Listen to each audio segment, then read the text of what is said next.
Hello बच्चों, स्वामी Keshavananda online class में मैं कासमदीन आपका हार्दिक स्वागत करता हूं। तो आज आपका टॉपिक है दो चरों में रैखिक समीकरण युग्म द्वारा निरूपित रेखाएं। आपको मैंने दो चरों में जो रैखिक समीकरण युग्म होता है उसके द्वारा निरूपित जो रेखाएं वो आपको खिंचवाई थी। अब उन रेखाओं का जो व्यवहार है वो आपको मैं सारणी के द्वारा समझा रहा हूँ यहाँ पर। तो आज आपका जो टॉपिक है दो चरों में रैखिक समीकरण युग्म द्वारा निरूपित रेखाओं का व्यवहार, किस तरह का व्यवहार होता है, यानी इनका व्यवहार जो है इनके गुणांकों पर निर्भर करता है। जैसे मान लीजिए समीकरण युग्म है आपका a1x b1y प्लस c1 बराबर 0, समीकरण नंबर फर्स्ट, और a2x plus b2y plus c2 बराबर 0, समीकरण नंबर सेकंड। अब इनका जो व्यवहार है, यदि a1 अपॉन a2 बराबर नहीं है किसके, b1 अपॉन b2 के, यदि a1 अपॉन a2 का जो अनुपात है वो b1 अपॉन b2 के बराबर नहीं है तो समीकरण युग्म संगत होगा। समीकरण युग्म संगत होगा। रेखाएं प्रतिच्छेद करेंगी। समीकरण युग्म संगत होगा, रेखाएं प्रतिच्छेद करेंगे और अद्वितीय हल होगा। और कैसा हल होगा इसका? अद्वितीय हल होगा। अद्वितीय हल होगा यानी जो रेखाएं हम खींचेंगे वो हमें इनके गुणांकों से ही पता चल जाएगा। यदि पता कैसे चलेगा, a1 अपॉन a2 बराबर नहीं है किसके, b1 अपॉन b2 के, तो समीकरण युग्म संगत होगा। संगत का मतलब है कि दोनों समीकरण रेखाओं को हल किया जा सकता है। रेखाएं प्रतिच्छेद करेंगी यानी रेखाएं एक दूसरे को काटेंगी और अद्वितीय हल होगा। अद्वितीय का मतलब है कि इसका एक और केवल एक ही हल होगा, कोई दूसरा हल नहीं होगा। यदि अनुपात इस तरह हो, यदि a1 अपॉन a2 बराबर है b1 अपॉन b2 के, बराबर है c1 अपॉन c2 के, यदि ये तीनों अनुपात बराबर है तो समीकरण युग्म संगत होगा। ऐसी स्थिति में भी क्या होता है, संगत होता है। रेखाएं संपाती होंगे। रेखाएं कैसी होंगी?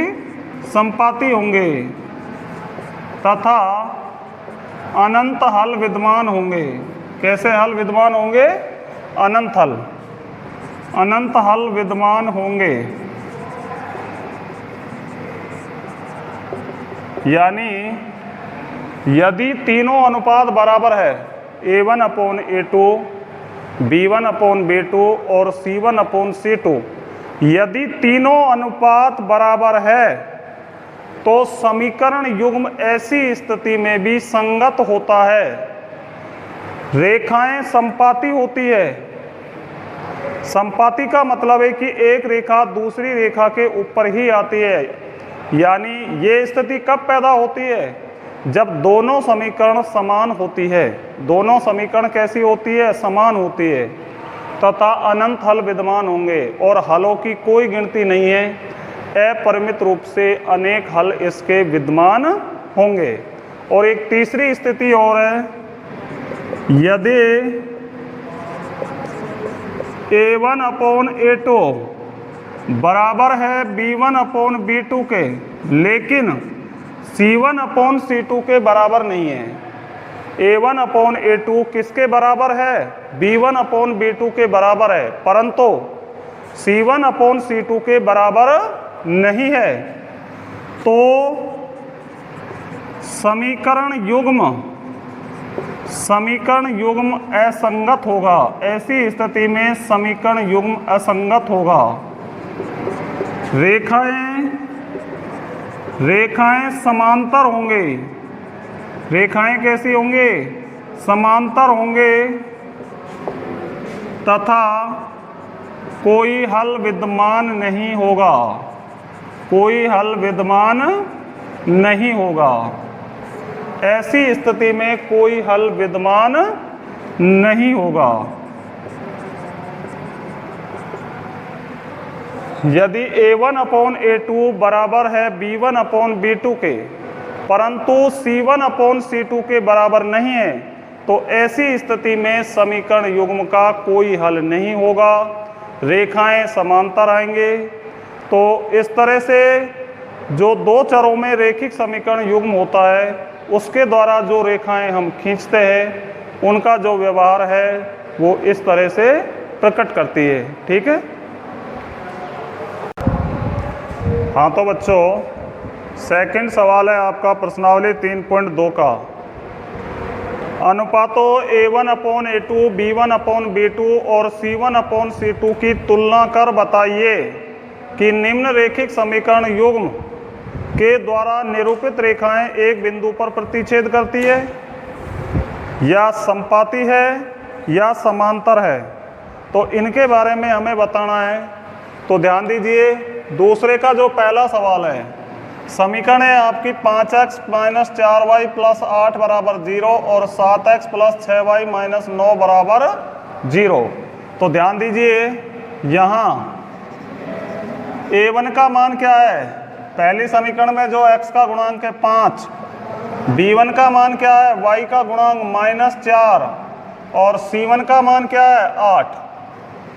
दूसरी समीकरण में A2 = 7, B2 = 6 और C2 = -9। अब अनुपात निकाल कर देखेंगे हम।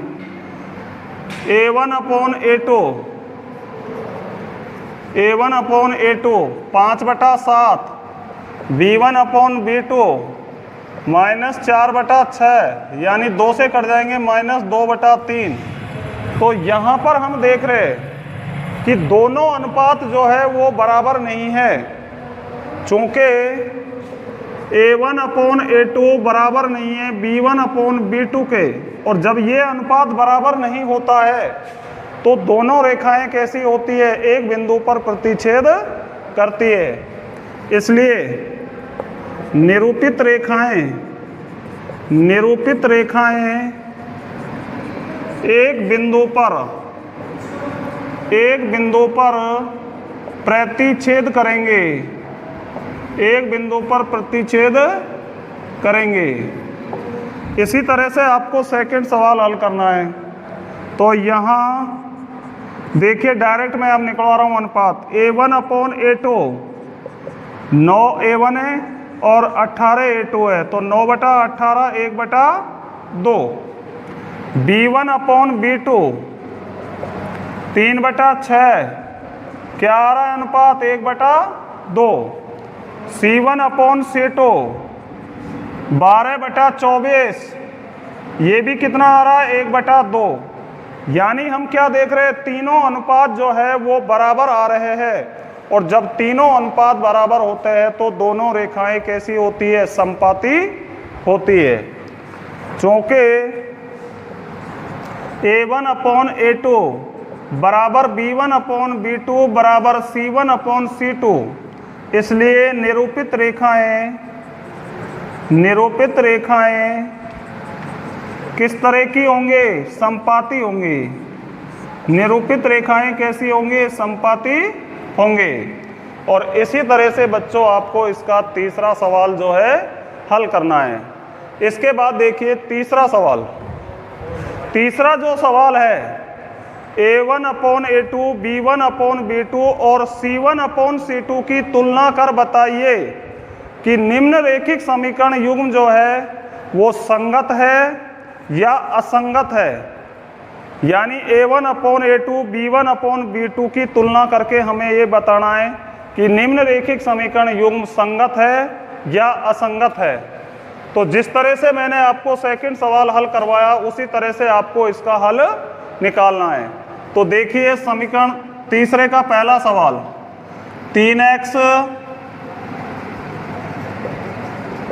3x प्लस 2y, 5 को इधर ले आओ, -5 बराबर 0 समीकरण नंबर फर्स्ट, और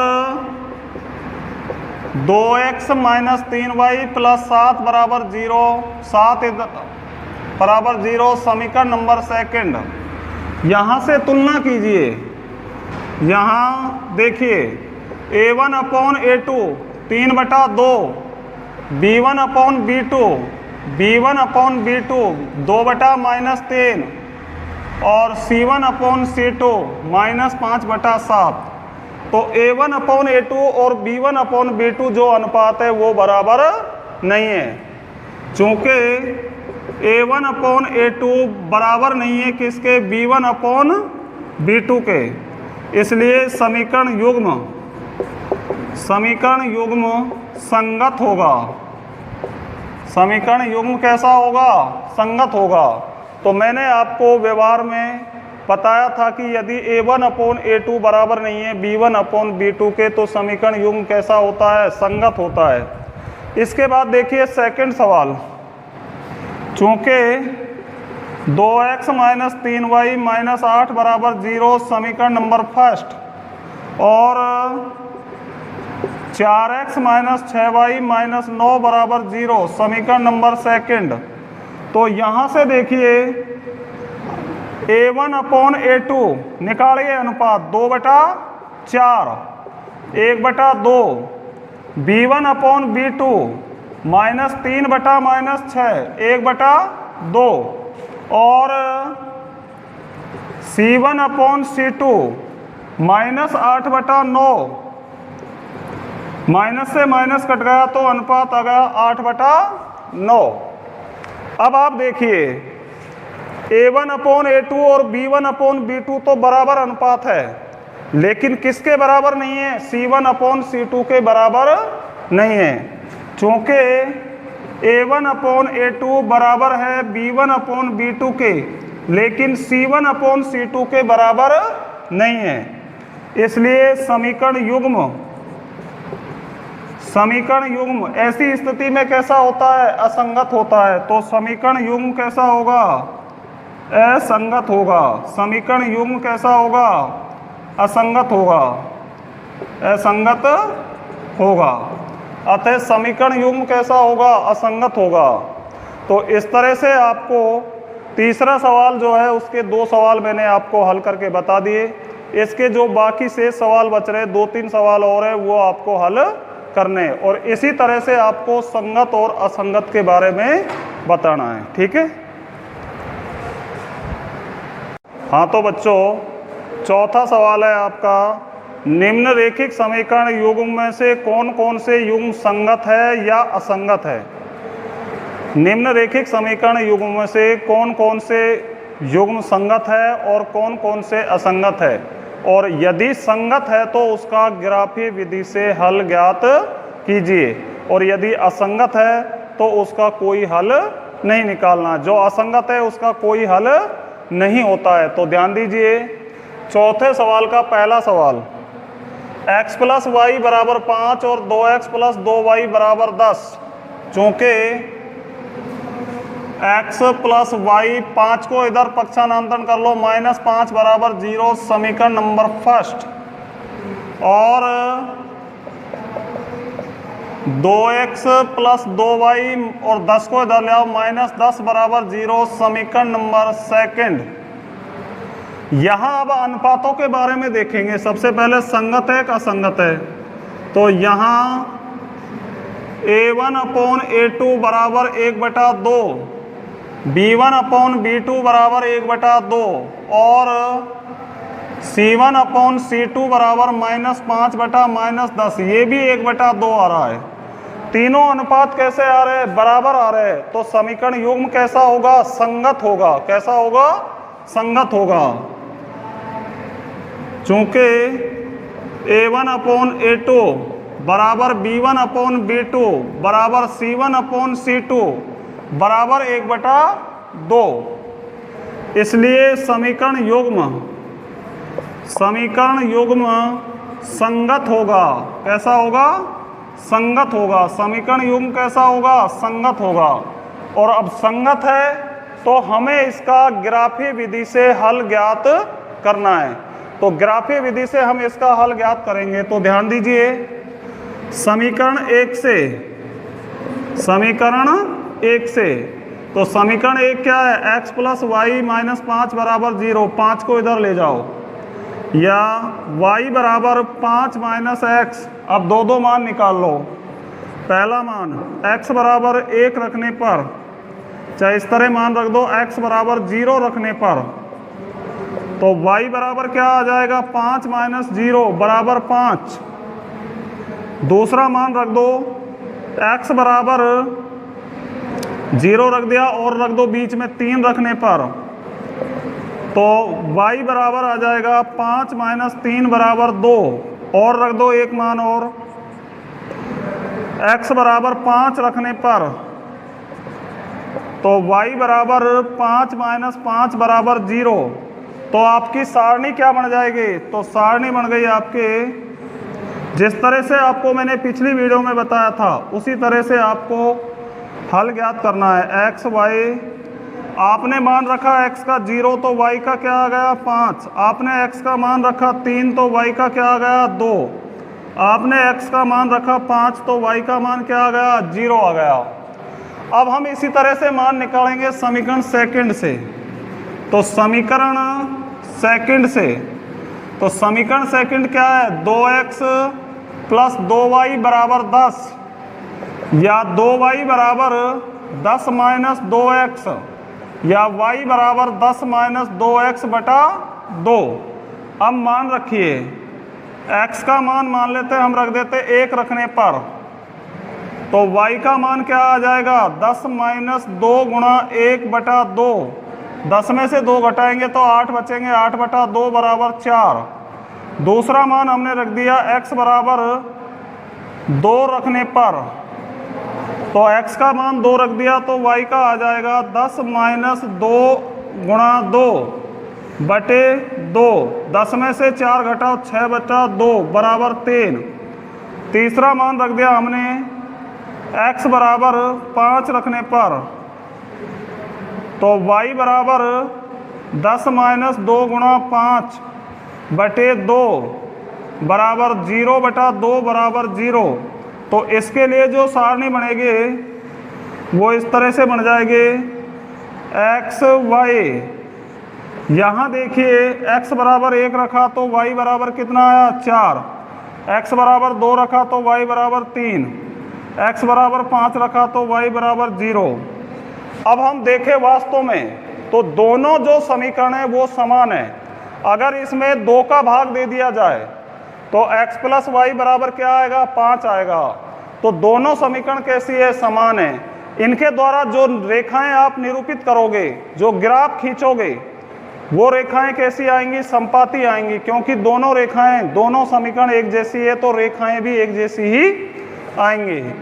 तो इसके लिए आप ग्राफ बनाओगे इसका और ग्राफ में हल दर्शाओगे। तो किस तरह से आपको ग्राफ बनानी है ध्यान दीजिए, पिछली वीडियो में भी आपको मैंने बताया था। ये आपकी हो गई कौन सी अक्ष? y अक्ष। ये आपकी y अक्ष हो गई। ये कौन सी अक्ष है? आपके x अक्ष है। तो x डैश y और y डैश, यहाँ मूल बिंदु होता है 0। यहाँ आप लिखना चाहो पैमाना लिखोगे x और y अक्ष पर एक बड़ा खाना बराबर 1 इकाई। इस तरह से आप पैमाना लिखोगे और इसे बाउंड्री के अंदर बंद कर दोगे इस तरह से। अब आप देखिए इधर मान रखेंगे 1 2 3 4 5 6 -1 -2 -3 -4 -5 1 2 3 4 5। -1, -2, -3, -4 और -5 मान रख दीजिए। 0, 5, तो 0 और 5 कहाँ आएगा, यहाँ आ जाएगा 0, 5, ये 0, 5 मान रख दिया। इसके बाद देखिए 3, 2, 3 और 2, 3, 2 यहाँ आ जाएगा 3, 2। इसके बाद है 5, 0, ये मान यहाँ आएगा, ये 3, 2 है, ये 5, 0 है।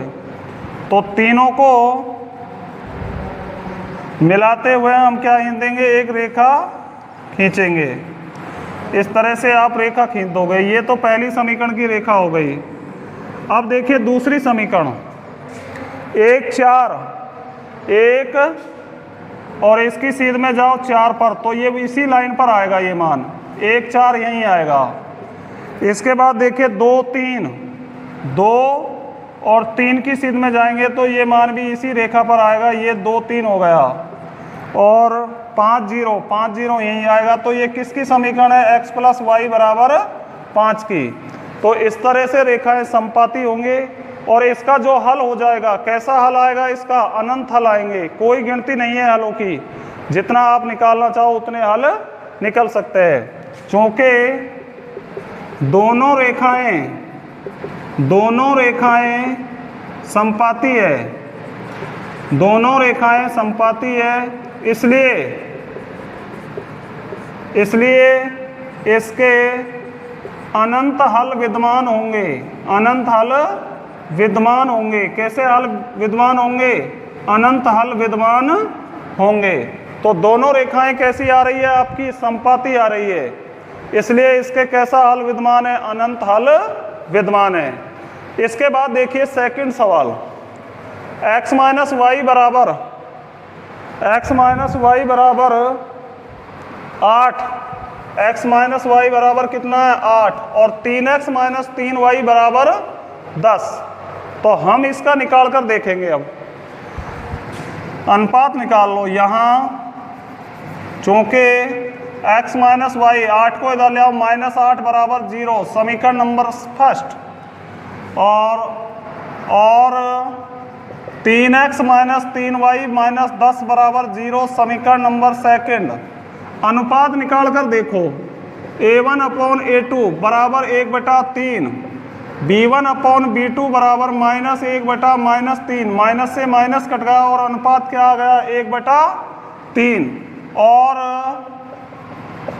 C1/C2 -8/-10, माइनस से माइनस कट गया और ये आ गया 4/5। आप यहाँ क्या देख रहे हो, A1/A2 बराबर है B1/B2 के, परंतु C1/C2 के बराबर नहीं है। तो ऐसी स्थिति में समीकरण युग्म संगत होता है या असंगत होता है।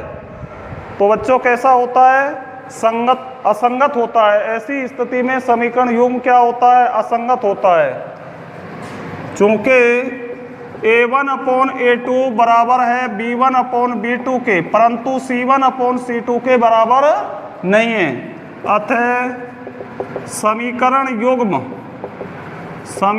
युग्म असंगत होगा। कैसा होगा, असंगत होगा। और जब असंगत होगा तो उसका कोई हल विद्यमान नहीं होगा और आप इसको यहीं पर छोड़ दोगे। तो इस तरह से आपको चौथे सवाल के 2 सवाल मैंने आपको हल करके बता दिए। अब इसके 2 सवाल और है, वो आपको हल करने हैं। ठीक है।